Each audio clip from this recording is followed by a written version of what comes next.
Okay, welcome everybody. Today's podcast is a special one.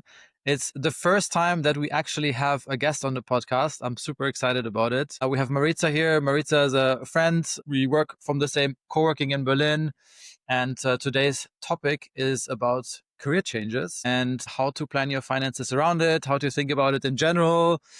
And yeah, we have a lot of knowledge here because Maritza is building a company in that avenue called ChangePath. If you guys can check it out, changepath.ai.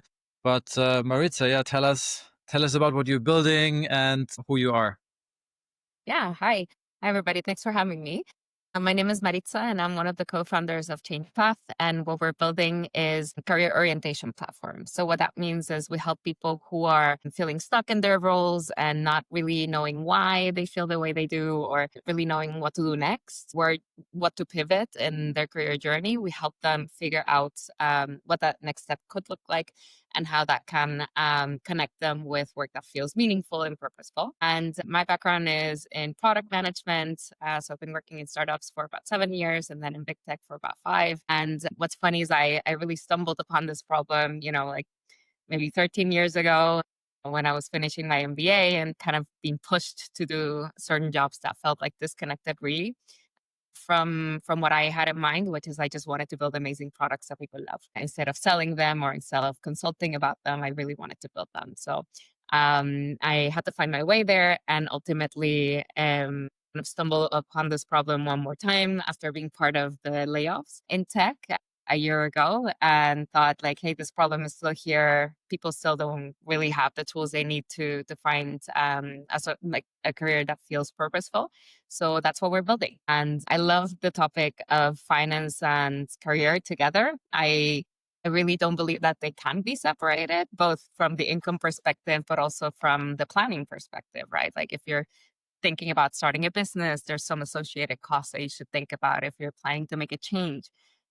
There's obviously market dynamics that we'll get into in a second that might have an influence on your budgeting. So yeah, I'm very excited to chat with you guys today. Yeah, One thing you mentioned, Maritza, I think just really resonated. Like we've been talking a lot, like in the last few weeks, also about retirement and Mm-hmm. about like how the entire retirement sort of ecosystem is built for a different generation that typically Yeah. stayed in one job for pretty much the entire career. Pays into this like pension system and then retire and take that. And like especially Yeah. for millennials and sort of younger generations, that's really different. Like there's a lot more career change in general in Yeah. one's career and a lot more also seeking purpose, I think.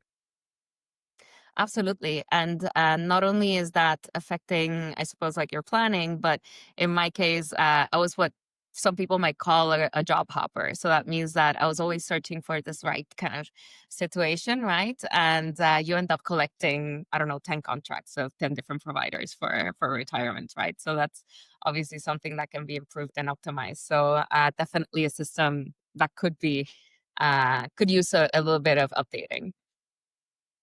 Yeah, I've actually, well, before we like go into more specifics about how to decide. There's a fly in my camera. The flies love cameras here in Portugal. Apparently, it's been a problem since we're here. Alex has the same. It's true. It's true. No idea. They But stay on your camera. They could go anywhere. They just sit on your camera. yeah, it's super funny.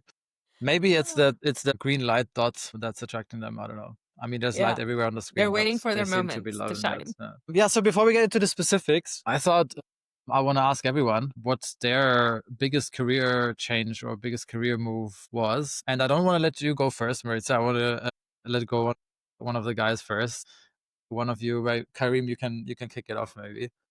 Oh, I definitely know which one to talk about. I mean, I started my career in investment banking in London and did that for a couple of years and was always kind of in the back of my head, like I'm going to work here, like build my profile, like get a bunch of money and start a company. And like my plan was always to stay in banking for about 3 to 5 years. Mm. And, about like a year and a half, like two in, I was just like, you know what? This is like so intolerable. Like the hours are so freaking long. You feel so unappreciated like the whole time. Mm.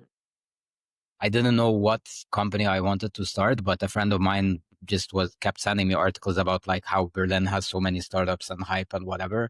After like our bonus days, literally that week, I was just like, you know what? I'm quitting, moving to Berlin, starting a company. And like I did that, right? Like I literally quit after the bonus payout, just moved to Berlin without an idea, without a co-founder, without anything. I ended up joining a startup incubator then because I realized, like pretty quickly, like I was super young, didn't have an idea or anything like what to do. Like starting a company is freaking hard. Like it's not just sort of like, okay, let's just go do it. So yeah, then I joined the startup incubator and that sort of started my whole like startup journey. This is already like 13 years ago. But yeah, big career move. So that was probably my big one. Interesting. I actually didn't know that you moved without the idea. I thought you already had something and you sort of had the place in the incubator. No, it just was like, boom, let's go. Cold turkey. That's cool. What about you, Alex? So for me, like after my master, I was thinking about doing consulting because everybody in business kind of like goes into either finance, like some corporate job at whatever P&G, or like almost half goes to just consulting companies. I did some interviews, but I already knew, like even when I got the offers, like I didn't want to. Like I was reluctant and I didn't really know what else I would want to. And in the end, actually, Kareem hired me, like completely out of the blue, because I was at Madrid at the time looking for a job there. And yes, Kareem hired me in Berlin just because the search engine was set to Berlin first, and it looked like something that I wanted to do, like an insurtech and stealth modes. Kind of looked like Lemonade, if you know them, in New York at the time. That was really exciting because it was a case that I had at university. And one, anyways, so that was a different direction. I didn't expect to start working in startups, and somehow, because yeah, like that business study kind of like pulls you in the direction of consulting, and the startup felt a lot more natural to me than dressing up and just flying somewhere to work. So that was one thing. But I think the biggest career move actually was now starting Finance Mate, just because also it meant for me like leaving Berlin, quitting my job, quitting my apartment. So it was a very harsh break, and also no guardrails, right? No, as Kareem said, no real planning ahead. I knew that I had run time of maybe 12 months if I get unemployment money plus my savings, but that was pretty much it. I also didn't do a lot of planning ahead. I knew that I had like 12 months to kind of be like a grace period, and to get things running, but I had no time. I had no idea at the time what I was going to do. I only had the idea in my head that I start my own company, and I wanted to be in personal finance. I wanted to help people invest their money. That was my idea at that point in time, but that was it. So I'd say that is my. You mentioned a lot of nuggets in there already, runway and some specifics. We'll get into that in a bit. But yeah, Maritza, what about you? I mean, first and foremost, I love both of your examples just because there's so many people that are exactly on those seats, right? There's so many people that are sitting there being like, this salary is amazing. The title looks good on paper. Like my CV makes absolute sense, right? But it's really about all of these external validation factors. And it's not really about like, what is it that you really want to do and what motivates you and kind of like springs you out of bed every morning. So yeah, I think that I love to see those threads because that's exactly what we're solving for. So I think mine was probably similar to the stories that we just heard, right? So I was working in big tech. I had this like, again, nice job on paper, kind of getting bonuses and kind of salary increases every year and everything feels great, right? But it really comes down at some point in time about, am I really living my values, right? For me, one of my strongest values is autonomy. And when you work in a big corporate company, the last thing you have is autonomy, right? And one thing we hear often is this idea of feeling like a cog, like in kind of a wheel in this bigger machine. So for me, it was really about having that transition, having made that decision already. Then the layoffs came, and I was kind of like, should I be happy about this?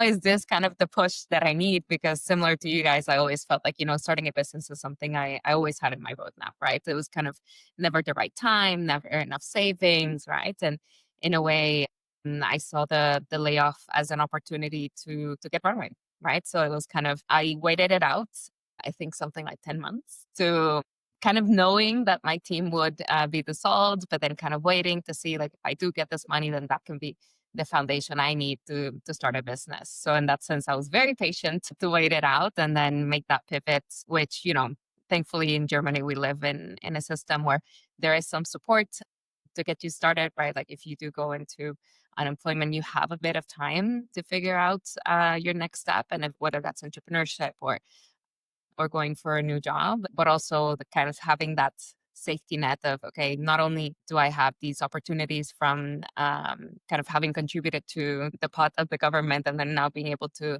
take that benefit, but also having your own safety nets where you feel like if you do have a mortgage, if you have a family, if you have other responsibilities, you can always go back and rely on that saving that you accrete for over time.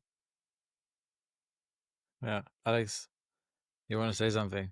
Yes, I have a question. Like you mentioned Yeah. unemployment benefits. It's something, for example, that I also used naturally after I quit my job. Hmm. And I kind of knew from experience that I would be able to still get it. But I know a Hmm. lot of people are afraid that if they quit their job, that they, for example, then, don't get it, or there's a period of like 3 months. In my experience, for Yeah. example, like everybody that I knew in the end still got it straight away. And Mm. just wanted to know what's your experience on that. So for people that, Yeah. thinking about quitting their job. And then the other question that I had is like what I realized that if you're not, born in Germany and you, um, yeah, like you, for example, you don't have the German passport yet, you feel that you immigrated here. Some people feel like they're taking advantage of the system, which they shouldn't when they take unemployment money. So in the end, they don't end up taking it because they feel like, hey, if I can afford not to take it, then I shouldn't take it. Is that something Hmm. mentality that you also see, that people just don't take the free money because they feel like they can get a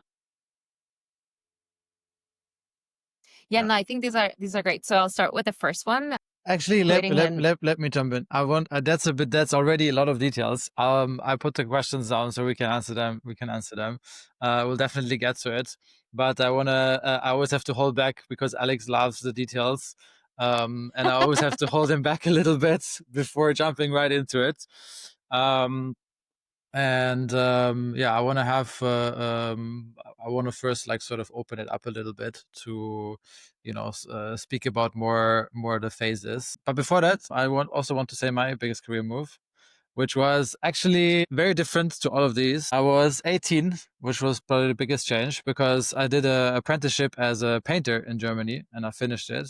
So as a construction worker, and then I decided Mhm. to go to university and yeah, go to China and do all this other stuff. So yeah, and I think that's also something pretty cool about Germany. Like it was actually very easy for me to get from construction back to university, sort of thing, and like this jumping around. So yeah, I could always start like Schwarzarbeit in Berlin. To be honest, I would probably also make a lot of money.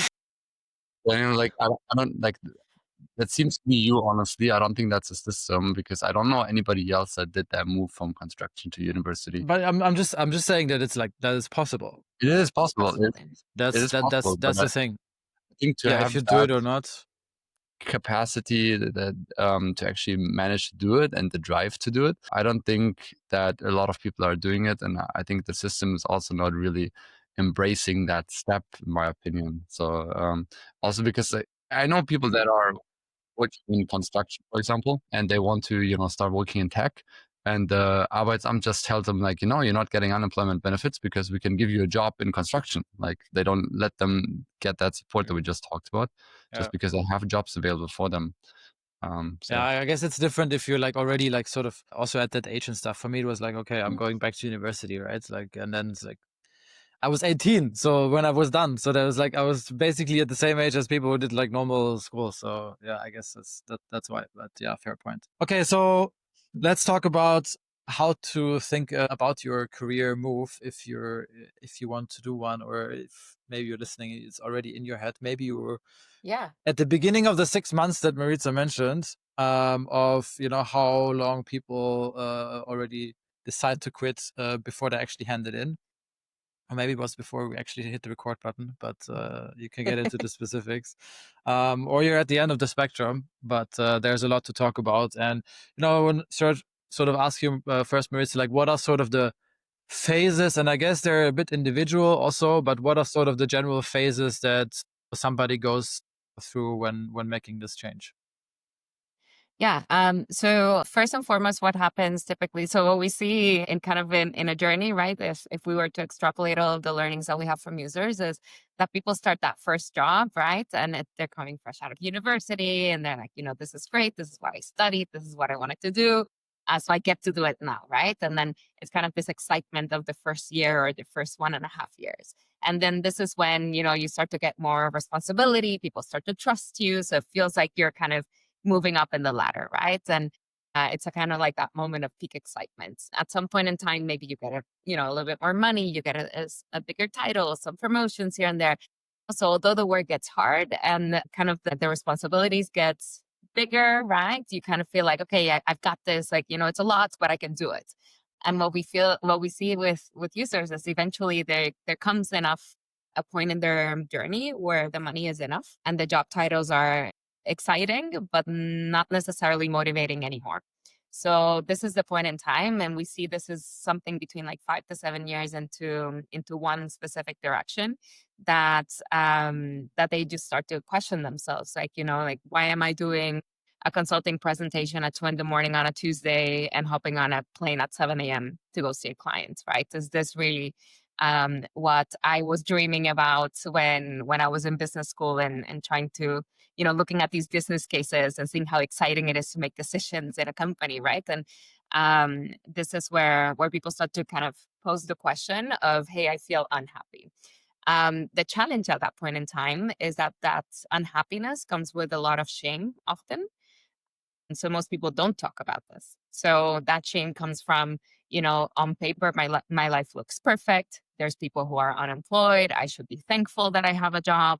I should be grateful to have the salary that I have. So they kind of like suffer in silence, so to say. And until there's a spark of kind of inspiration. And what we see often is that when people spend enough time away from their desks, this is a trigger. So think about like summer holidays, think about Christmas holidays. Actually, I was talking to a hiring manager recently, and she told me September and January are the peaks for people handing in resignations because they have that time and that space to think and to really evaluate, is what I'm doing on a day-to-day basis really driving me, or is it really draining me? So this is kind of the cycle that we see. And at that point in time, a lot of people they'll start reading the books, they'll like go to Design Your Life, and then maybe they'll talk to their friends and complain about work and so on. And they get in this kind of thinking carousel, is how users describe it.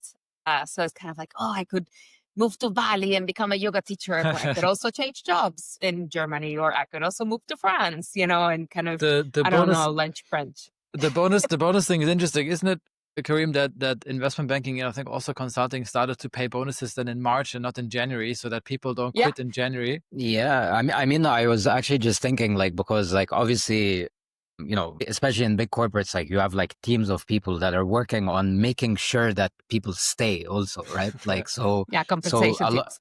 yeah, exactly. So like there's a lot of incentive structures like there to make sure that like the organization recognizes these sort of peak times when people think about leaving and incentivize you to stay with bonuses, with titles, whatever it takes, right? Yeah, stock, for example. Mm-hmm. Yeah. So Okay, so phase one is basically you get triggered. Something or someone triggers you, and then that pops. That's sort of when it starts in your head, right? Exactly. And this is what we see that, or this is where we really come in, right? To help people understand why is it that this job is not fitting you? So is it, and oftentimes that really goes down to understanding what are your values. So I mentioned the example before, right? Like if my strongest value is autonomy, what am I doing in a big corporate company that loves hierarchy? then you start to discover the disconnects really from the choices that you've made and kind of who you are inside, right? So I think a lot of us, if we had to ask, off the top of your head, what are your values and are you living them today? I think it would be a hard question to answer, Yeah, right? it Because is. it's not something that you talk about. Like we talk a lot about strengths and skills and so on, but values is not something that gets talked about a lot and that everybody kind of knows what their values are.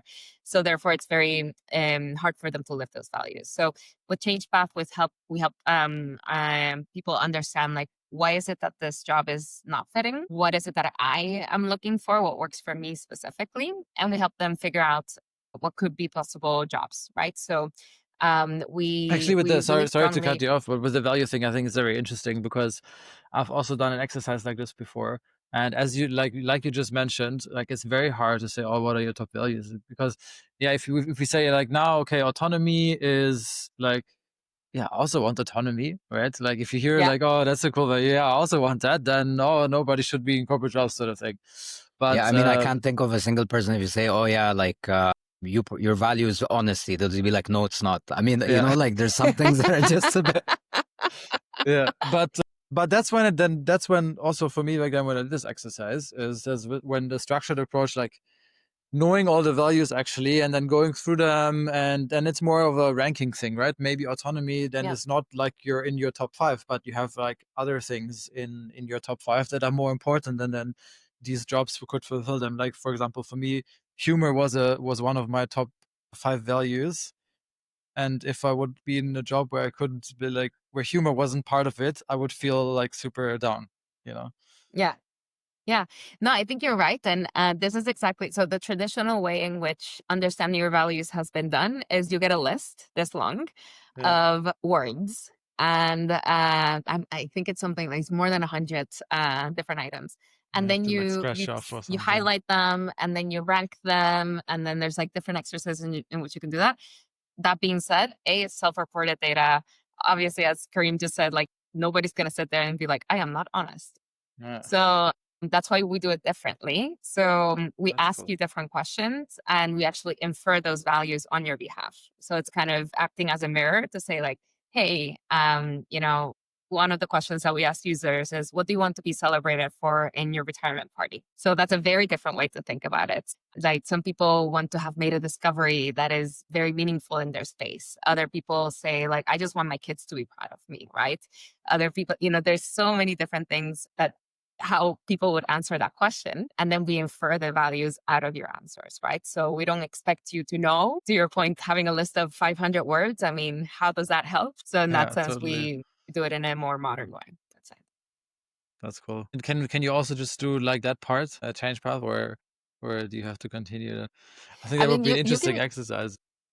I think it's one of the best. So the most fun one actually that people love is called 2 years off. So it's like, if you had 2 years off, what would you do? And this helps us again, like we don't ask you, what are your motivators? But we ask Mm. this question. And then from that, the user's input, we infer motivations, right? And these are the things that we kind of create this puzzle and we put these pieces together to say, hey, not only like once you see motivations and strengths and values and so on, you start to see, okay, this is why the job didn't make sense, right? Because it was not fulfilling my values, but also the environment and the people and the hours and the travel, like all of these parts of the experience of working are where make up your happiness in that role, right? Yeah, So yeah, we help you kind of discover those things about yourself before you make the next move. Because what we Yeah, don't want, please go ahead. exactly. No, I was exactly just going to say that because I think it's all like super interesting sort of exercises and things to also like think ahead before you quit. I mean, just me, like in my personal life, I've always like worked way past point of burnout and then quitting when I'm like totally burnt out and can't like do anything anymore. Yeah. Obviously not healthy at all. I mean, Yeah. but that's sort of like the situation I tend to be in. But I think, as financial planners, as career planners, as people that like want to improve also from the mistakes that we have made in our careers. Yeah, like I guess a lot of the exercises that you mentioned, but also there's a lot of financial aspects that I think Yes. people should be thinking before they actually write their resignation letters or hand it in, right? Absolutely. I love that you bring that up because all of this thinking, it will lead you to figuring out what is your next step. And that next step obviously has a cost. It has a cost in terms of money. It has a cost in terms of time. So what we know is if you're going to change your job on average with the current market, right? So it used to be the case that, 2 years ago, 3 years ago, if you're working in tech, you could just decide to change jobs, right? Like you would have 3 offers in a couple of days. You can change jobs, easy peasy, right? And the reality of the market today is that that balance has shifted, right? It's like we have the tech layoffs happening. We have AI kind of contributing efficiencies into workflows, so therefore less people being needed. So it's quite competitive at the moment to change your job, right? So you need to be able to kind of hold the breath a bit longer than you used to in order to find something that makes sense for you. And it makes no sense to go through the whole process of figuring out what is, your dream direction and then just take whatever comes first, right? Because you don't have enough runway to allow yourself to find the right fit. So in that sense, exactly, if you're thinking about changing jobs, what we see is 3 to 6 months is more the time frame that we're seeing for people to kind of land a next role. So what that means is, the first step likely is figuring out what are your costs, right?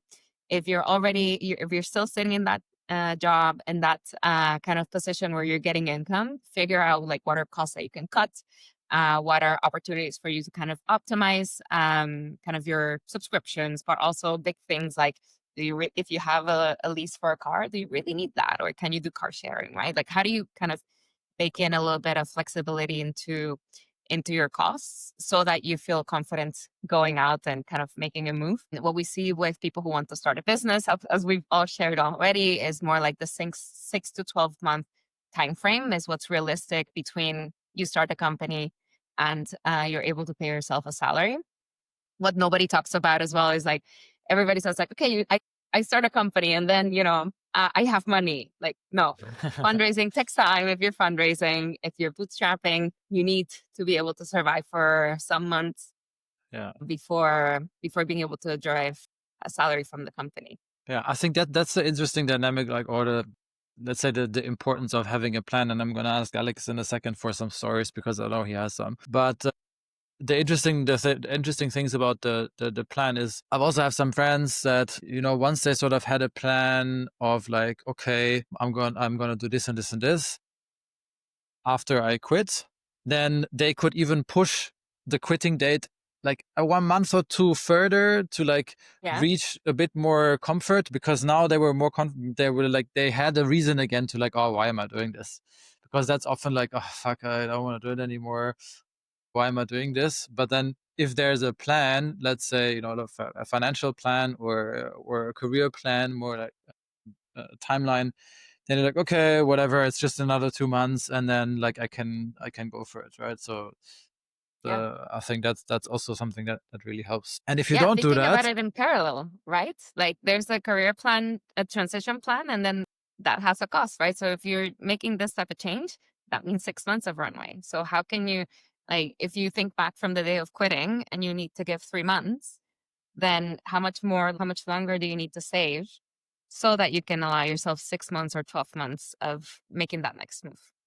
Yeah, Alex. And sorry, just a quick one before we go to Alex. I mean, there's also just a bit more like technical things. I mean, it's sort of like it's relatively self-explanatory, but especially in bigger companies, like there's RSUs, there's vesting periods, there's cliffs, there's bonus days, there's all of these sort of things. So it's just really important also to check your contracts really before you make that decision, and to quit on the right day. It really can make a big difference, actually, especially towards that rainy day or sort of emergency fund that you have in place. Totally. All right. Like, that's actually a really good point. And from our point of view, it's actually that people, as you said, they know kind of that they want to, that they're not happy in their job, and they would like to make a change, but oftentimes they're not even allowing themselves to really get into that mindset and to explore it more than that, because they have their mental barriers where they stop themselves, right? What am I actually going to do like, do I have enough money, and so on? What happens to Maritza? Like, they're barriers, and then often people stop there. And what we're seeing is that when we go through the financial plan and we're actually asking for things that are gonna cost money, like events that are gonna cost you money over your lifetime. And that's not just retirement, right? That can be also buying a house, career change, and like at that point, when we talk about career change and seeing if that is a possibility, actually quite a few people, especially in corporate jobs, come up with the idea of the possibility of that. And then when we start to probe a little bit more and be like, okay, so like, when is that going to happen? Like, when do you actually want to do it? And then it's all of a sudden they have to come up with a time frame, right? So yeah, it's not the 10 years, it's maybe the next 1 to 3 years, right? And then all of a sudden it becomes a lot more reality at that point, and people really start thinking about it, because then they realize, hey, it is actually a possibility, and if I want to do it, I should plan for it now, right? Because yeah, like, how much money at that point do I actually need to quit? And yes, there are RSUs that kind of might feel locked in, because they seem very sweet, but then you have to start mentally letting go of those, plan actually for a future where you can make this career move happen. Yeah. And that's something that we see from our perspective, is that people start thinking about it when somebody sits them down and shows them how it would look like, right? Kind of forces them to actually think about it and be like, okay, if you want to do this, you need money for this event. So how much is it going to cost? When is it going to happen? How is it going to look like? And then people start to be very happy and excited about it. Yeah, you're absolutely right. And this is in coaching, this is called like getting people to understand the dream. And then once you get to the dream, then it becomes all practicalities, right? Like once you know what the direction is, then it becomes a problem that you can actually solve, right? Then it becomes like, okay, how much time do I need to make that change or to get from A to B? Right? Are there any requirements? Do I need to study something? Do I need to get a certification? Do I need to, and to your point, like that also has costs that are related, right? But ultimately, it's like getting to the dream is the first step. You figure out, and once you start to figure out the practicalities, then there's those layers of what are the steps that you need to make career wise, and then what are the financial steps that you need to take in order to allow yourself to make those changes. And what I love about thinking about the financial part of it is that oftentimes when you have a dream, so that's typically a big change, there's a lot of risk associated, right? And there's things I will never be able to control, such as will I be able to get a job in this new industry, in this new field, and so on. But there's things that you can control, such as how much runway do I allow myself to in order to make this change, or how many savings do I want to have, or can I set up a side gig so that I have a little bit of income coming in while I figure this out, right? And I think the reality of today is that people think about careers in such an expansive way, right? There's people who say, listen, I want to have a side project where I fulfill my, kind of all of my passion points and my excitement points. And then I just want, maybe to do consulting every 3 months and fill up the bank. And then with that, I can finance doing what I really love, right? So I think the days of thinking of a career change, like, oh, I will move from this consulting job to this finance job and stay there forever, those days are just not there. So I think it's really helpful to think about what they call it, like a lily pad career sometimes. So it's kind of, you have different petals in that flower where you can kind of contribute into your happiness. And then it's about how do you finance it? How do you think about income? How do you allow yourself to have this more diverse career path than that linear staircase to becoming a VP or whatever fancy job title you I want. think that's a good segue to like sort of talk about sort of a checklist or some bullet points, and maybe also like the top mistakes to avoid if you're like sort of in that mindset of, oh, do I want to quit right now? So you can add to them. I want to start with a checklist of what you should do and what I've learned from you now. So first, people usually think like 6 months in advance before they actually quit about it already. And to me, it was always like, oh, if you start thinking about it like often, then you should really do something about it, because waiting is really, then you telling yourself, oh, it's going to get better and better and better. Like once that stuff kicks in, it's going to be there. Like I think all of us have been there. So, and we've never then actually eventually stayed at these companies.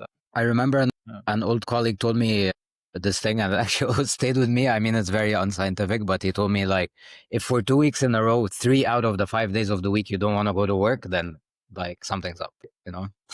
Yeah, they even call it at social media the Sunday scaries. So if you're sitting on Sunday getting this anxiety attack of, oh my God, I have to go to work on Monday and I have to deal with this person, I have to have this meeting, and it's just overwhelming to even think about work. And if that happens a couple of weeks in a row, that's also a good sign. Yeah. Okay, so then listen to that sign is number one, I guess. Listen to that, and here I'm coming with my reactions. I've learned that this is balloons, by the way, which is great. There we go. So listen to that. Second is to get some clarity on what you want to do next in terms of, really reflecting, and, maybe even going to change path to get help on figuring that out. It's not even that, it's not often easy. Often you're also stuck or you feel very stuck. So then thinking about it makes you feel even more like, exhaustive or exhausted. And then next are sort of the finances. Like once you have some clarity, like you should pair it with the finances and think about, okay, if I want to do this and that, like how much money would I need for that? And will there be extra costs? You said, like, if you want to change into a different career that needs like further education, certification, that sort of thing. And then I guess make a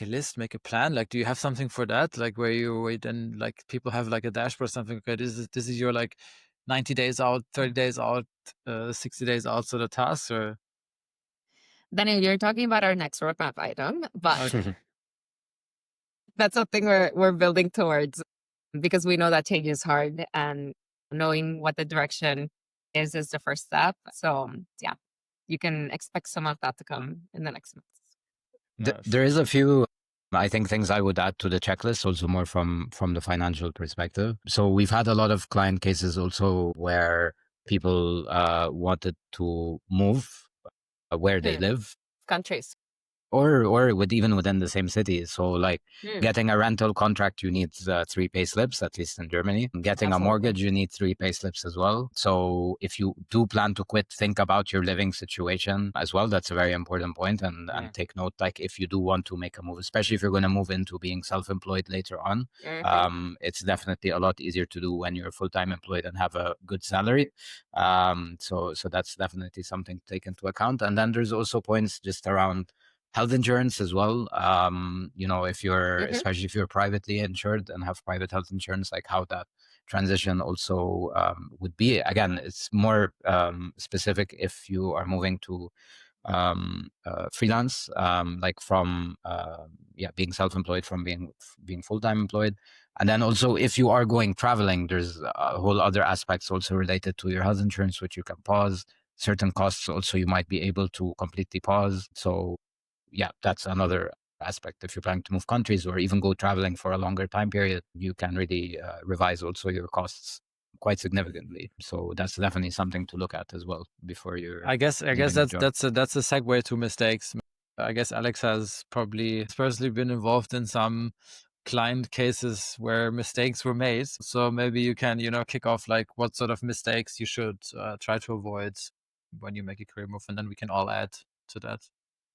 Yeah, I mean, Karim already mentioned some mistakes around that, or things that you should be aware of before you actually quit your job, because quitting a job makes things more difficult.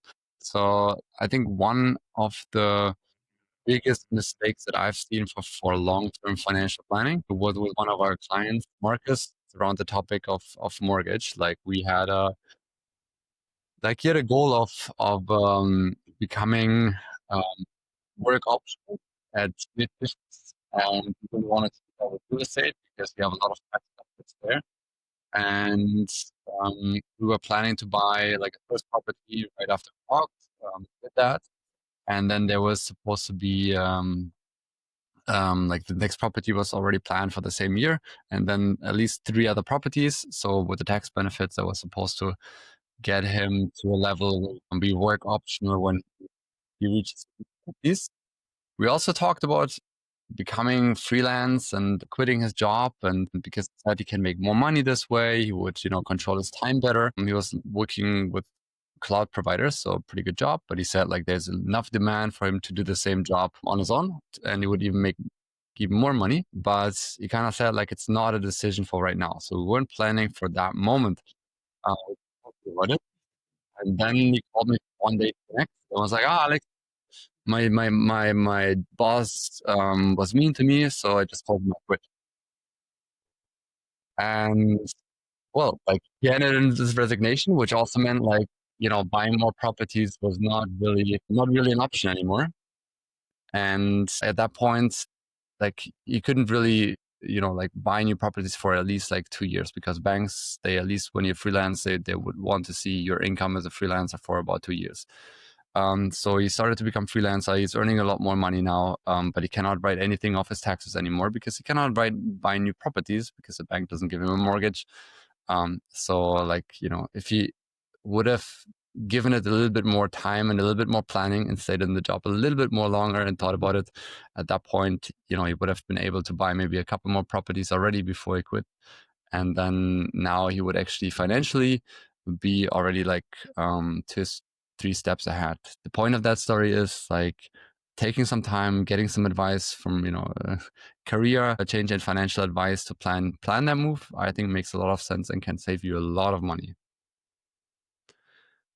All right, like I can mention some other mistakes, Daniel, but if you want, you can also jump in case there, do you have anything else around? No, it's all good. It's all good. I think that the whole salary timing, right? That's something that can be a mistake. To like sum it up, if you time it, especially in Germany, where they want to see payslips for all sorts of things, and not just like ones from half a year back, but if it's June, they want the one from May. So if it's June and you want to switch departments, you not to have the one from May, then it's gonna be tough. Yeah, maybe Maritza, you want to add something to the list here? Yeah, I think I'll round up the list by adding just one, which is you're not too late. So what we hear again and again, and I'm sure you guys hear this with mortgages and with retirement, right? That often we feel like it's too late to make a big move. And we hear this from people in their 20s and their 30s. And listen, there's 20, 30, maybe 40 more years ahead of you to continue to build in a certain direction. And if you think about proportionally how much time you've spent in one way and how much time is ahead of you to go in a different direction, it's absolutely possible. There's people who pivot in their 40s or people who pivot in their 50s, right? So just knowing that it's your journey and it's your timeline and it's individual for everybody. So it's a matter of really knowing where to go and planning for it to allow yourself to make that pivot. Yeah, totally. I mean, there's always all these like these stories of these I mean, you don't have to be an entrepreneur, but the stories are usually from there, right? They're not from like, oh, somebody switched from there to there when they were like this old, but it's more like, oh, this guy started KFC when he was 67, or this guy started tequila brand when he was like 58 or whatever. But yeah, no, I totally agree. Just a few other sort of financial points, I mean, to think about that I wanted to add there. It's again not necessarily before you quit, but just things to also keep in mind. So one is the topic of pensions. If you're working in a corporate, especially, you have a company pension, so it's important to also look at that, like also the dates and sort of the payment periods, and based on when you quit, like when you stop paying into that, and what happens after you leave the company as well. Make sure you also have the contact information to know what the company pension provider is. There's a lot of sort of confusion later on if the company, I don't know, like your contact person leaves, or sometimes the company goes bankrupt. There's a lot of like weird things there. So just make sure to also have the company pension sort of information. Also, then once you leave your job, there likely will be a period where you're not paying into the public pension. And then depending if you go self-employed, it's more than voluntary if you want to pay into the public pension or not. So that's also something that we can help with to think about. But that is a consideration as well, and something to look at. So that's on the pensions. But then also on unemployment insurance money, which Germany is super generous actually with. I mean, I have like personal stories with that, but that's also just something you can really factor in and sort of rely on, especially if you've been working in a corporate job. I mean, we sort of mentioned it very quickly at the beginning, but I think that's like actually quite a big point. I mean, honestly, I used to live in the UK. Recently, after quitting my last job, I was taking unemployment money.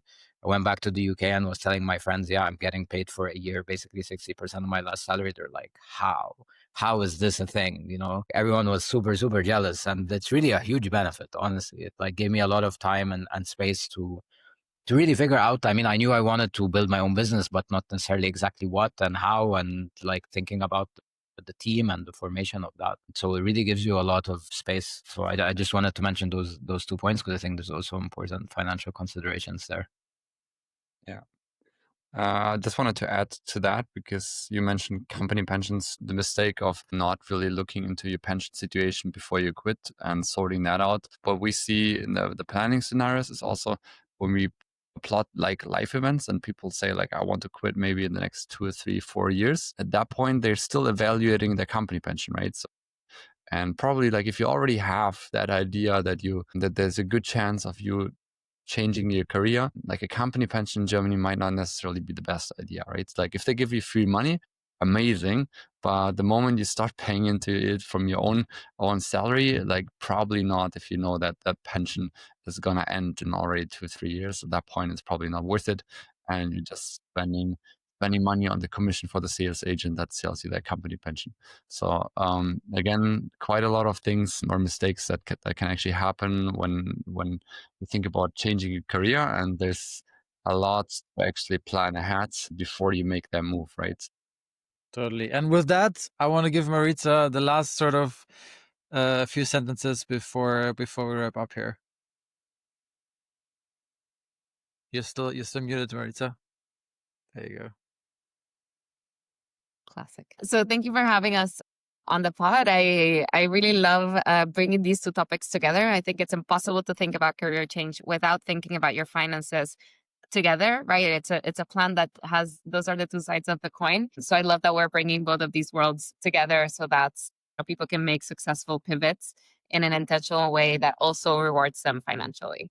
So thanks for having me today. Yeah, thanks for being here and for being our trial guest, and being the first one. Hopefully not for the last time, not for the first time, sorry, not for the first time. We can have more of these discussions. It's super insightful. There's so much more to cover. Also, Alex detailed questions we didn't actually get to. I'm sorry, Alex, I cut you off there, but we'll have to park them for the next one. But yeah, thanks so much for joining, Maritza. Super cool what you do at ChangePath. I will, of course, wish you all the best. I'll see you on Tuesday in the office. And yeah, thanks everybody for listening. If you are in that mindset right now, go check them out, changepath.ai. And yeah, see you until next week. Bye-bye. Bye.